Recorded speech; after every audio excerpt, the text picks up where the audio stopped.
Halo teman-teman, pada kesempatan kali ini kita akan belajar tentang follow the money. Pada materi ini memiliki 7 subpokok materi. Untuk lebih jelasnya, silakan disimak video berikut ini.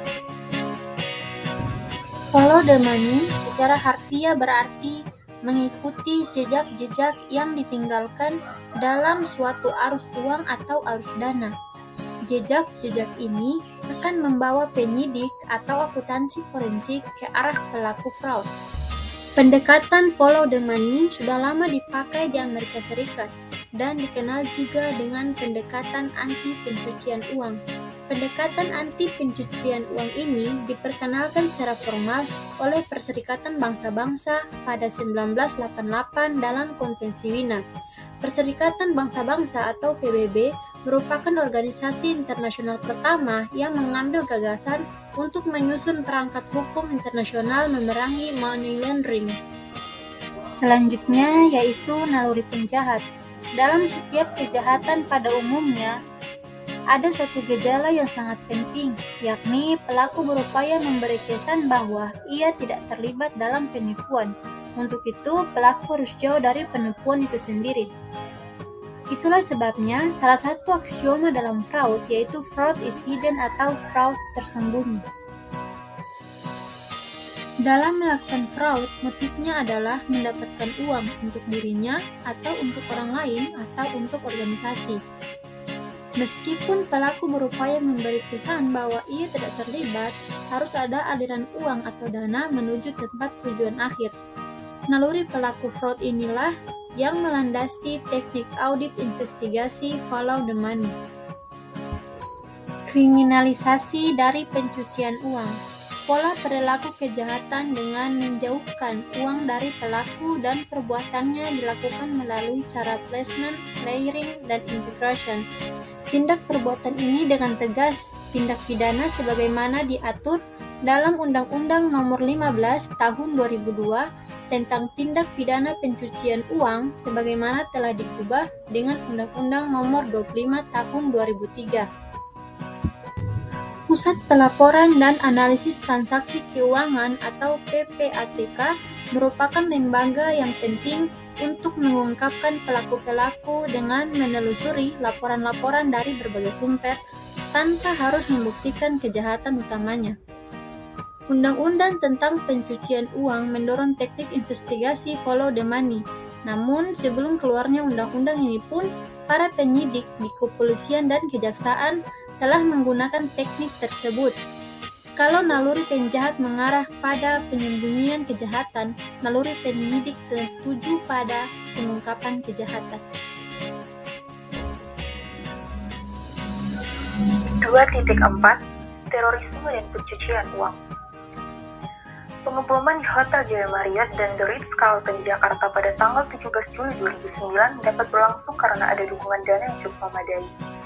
Dana pengeboman di masa lalu seperti bom Bali 1 pada tahun 2002 dan Jaya Marriott pada tahun 2003 terhimpun berkat segelintir WNI yang menjadi penghubung dengan di luar negeri.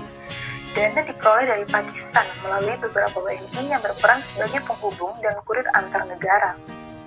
Dari persidangan terungkap, misalnya Gun-Gun Rusman Gunawan mengorganisasi dana dari Pakistan yakni dari tokoh Al-Qaeda Khalid Sheikh Muhammad melalui keponakannya bernama Ammar al-Baluchi.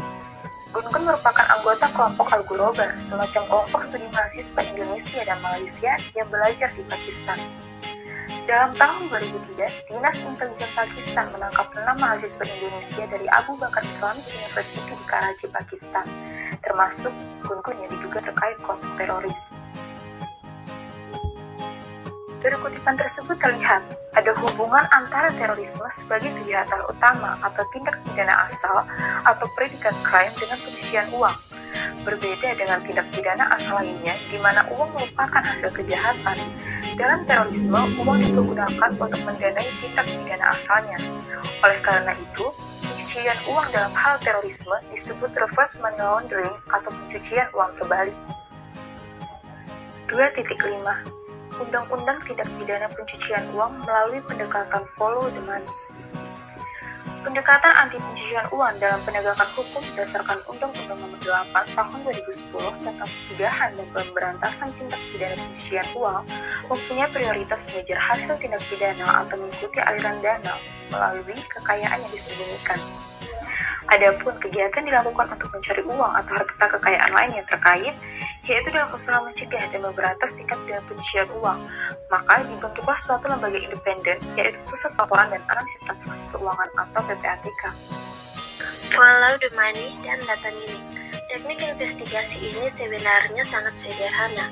Kesulitannya adalah datanya yang sangat banyak dalam hitungan terabyte. Jadi, terabyte di sini memiliki nilai 1 triliun byte atau 10 pangkat 12 byte. Lebih tepatnya dapat didefinisikan sebagai 1024 GB. Di samping kerumitan karena data yang begitu besar, juga diperlukan kecermatan dan persistensi dalam mengumpulkan bahan-bahannya. Kemajuan yang pesat di bidang teknologi informasi harus memfasilitasi proses itu. 2.7 Mata uang kejahatan. Segala yang berharga dapat menjadi currency of crime. Contoh korupsi di negara-negara berkembang yang dikuasai para diktator. Jadi muncul keserakahan untuk menguangkan segala sesuatu yang berharga. Jadi dalam hal ini currency of crime bisa berupa intan berlian, minyak bumi, pasir laut, minyak bumi, dan lain sebagainya. Di sini ada dua arus yang bisa diikuti investigator, yakni ada arus dana dan arus fisik barang. Arus fisik barang di sini memberikan indikasi kuat karena adanya anomali. Contoh data statistik resmi mengenai impor-ekspor yang menunjukkan kesenjangan antara besar data negara pengimpor dan negara pengekspor. Baiklah, sekian untuk materi kali ini. Terima kasih.